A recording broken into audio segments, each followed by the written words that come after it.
Welcome, and I am making a flipbook in the secretary theme.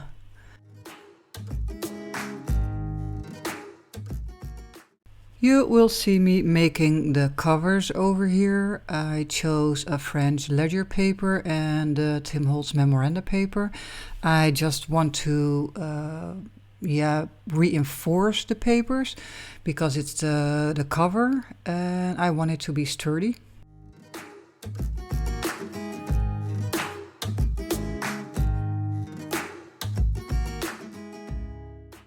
So put a nice even layer of matte medium down and stick your patterned paper on it and rub it with an old cloth so the surface will be smooth.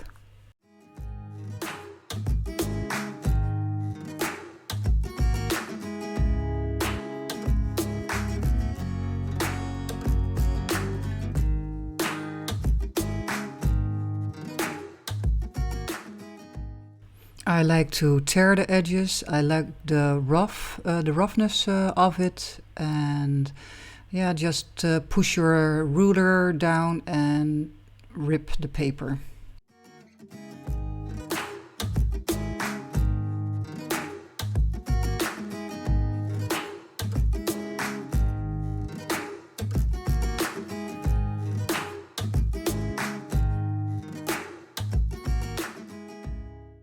Here you are looking at the back of those two papers. I don't want it to be plain white. I chose some colors to just give it a little bit of a touch-up. And first I am putting down a layer of white gesso so the paint will grab.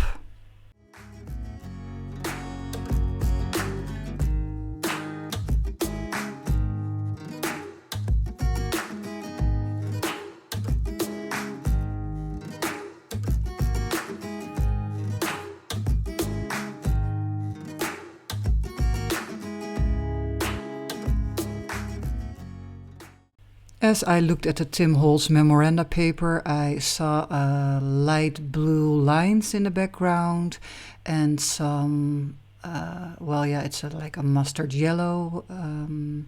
So I wanted to bring it back in this background so it will look a little bit cohesive overall.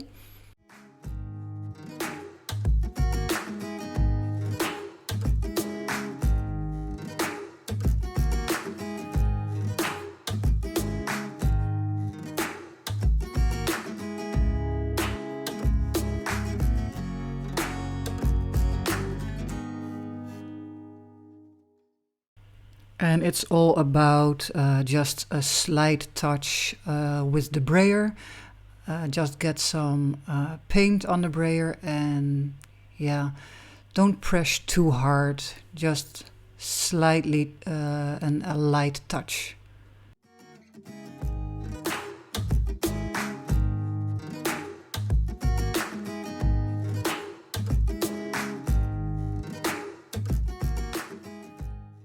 You can also use sprays. I don't want it to spray onto the paper directly, so I'm putting something on the craft sheet. And also this kind of fluids you can pick up with your brayer and brayer it down also with a soft touch.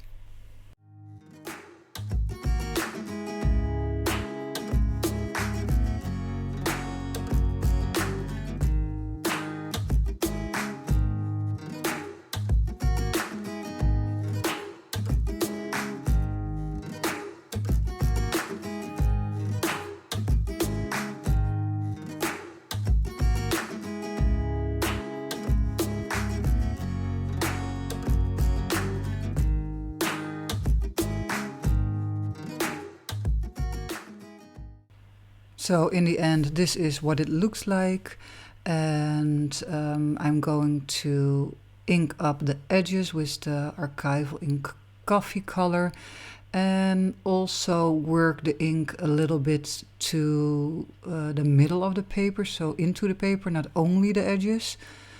Just give it an extra touch of brown.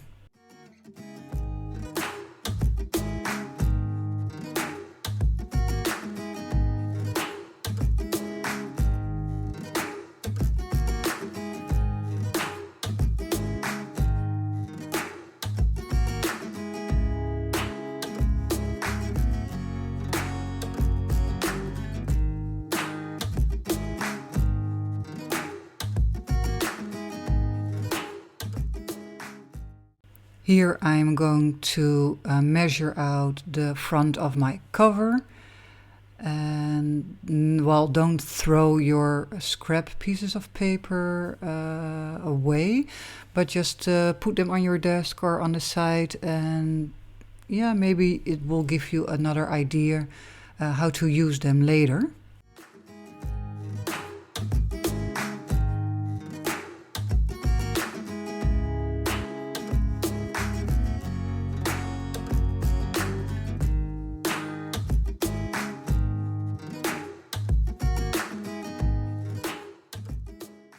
So because it is going to be a flipbook with all flaps, you can imagine that just with one fold the flipbook will be way too chunky. So in this case, or no, almost every time I make a flipbook or a journal or something, or a mini book, just give it a double fold for the spine. So you have some extra space to layer and add your embellishments. And so that is what you are seeing me do right here.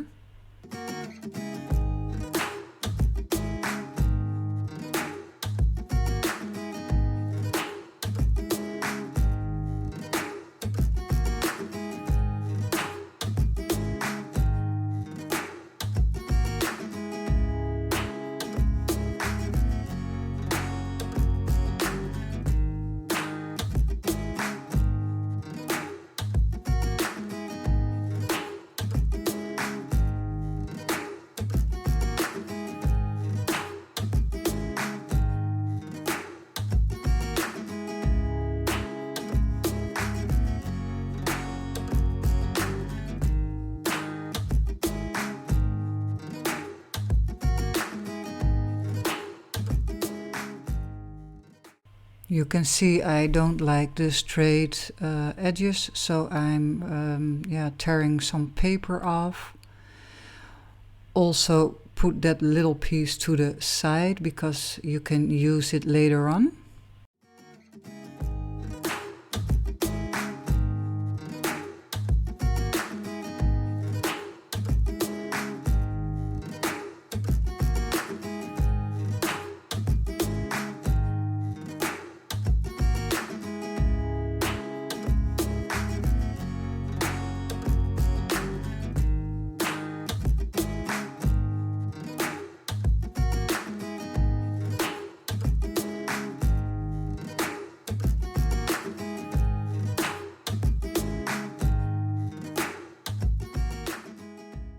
So this is the leftover piece, and which you can see, you can use it as an extra flap on the side, so you can expand the flipbook.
And here you can see I chose an envelope to adhere to the side. It's well, right away you have an extra pocket, and you are still expanding the flipbook.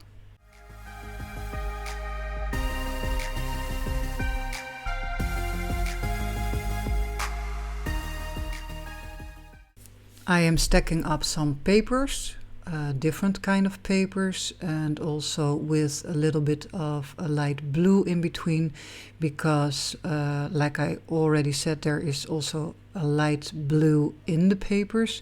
So I want to bring that back into the flipbook when you open it.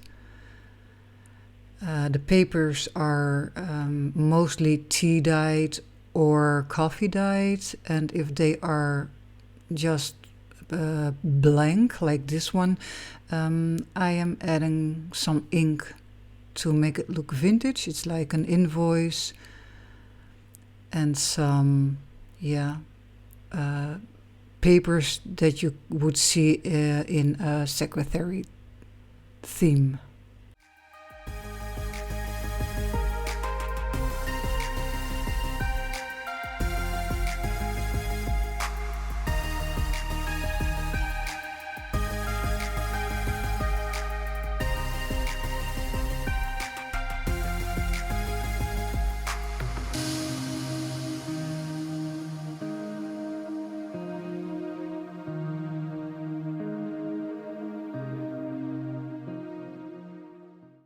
It will be a good stash of paper for the recipient, in this case Eva, to use for her own projects.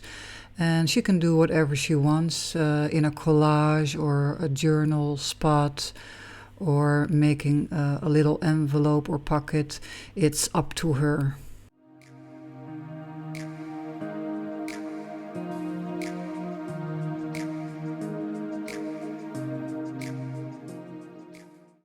I'm going to make like when you have the notepad, on top you have something to hold all the papers together. That is what I'm going to make right now. I'm putting back in a little bit of the orange color that you already saw in the envelope. And I'm using some sturdy white cardstock to reinforce the paper, because the paper is a lightweight. And you don't want it to tear. And as you can see, it's not covering up the whole white piece of paper, but that's okay for me, because there are a lot of other solutions to give it something extra.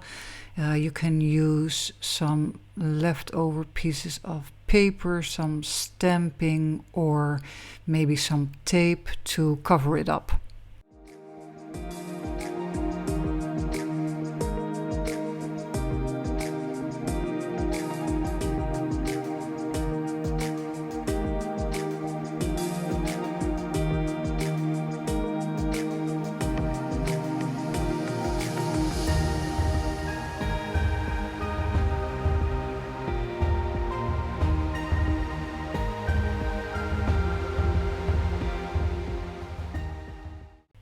I am cutting it to size and roughening up the edges, and just tear some corners off just to give it the aged look. And in this case I used the Tim Holtz postal tape to cover up the white space.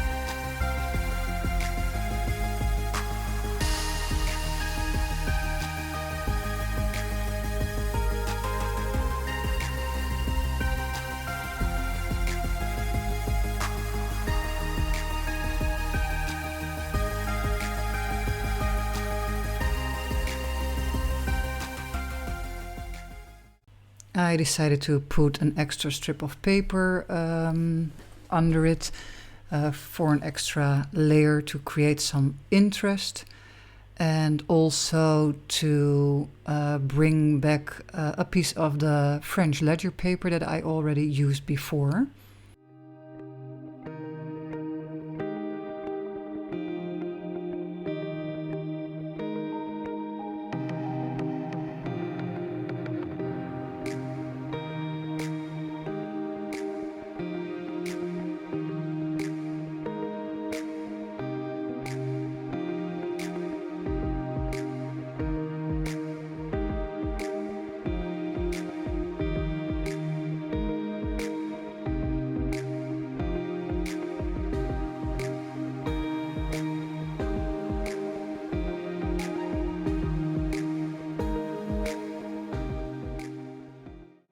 As you can see, in the meantime, I already stitched around the edges. I am punching some holes and putting the paper in to punch the holes into the right place, and just top it off with some string.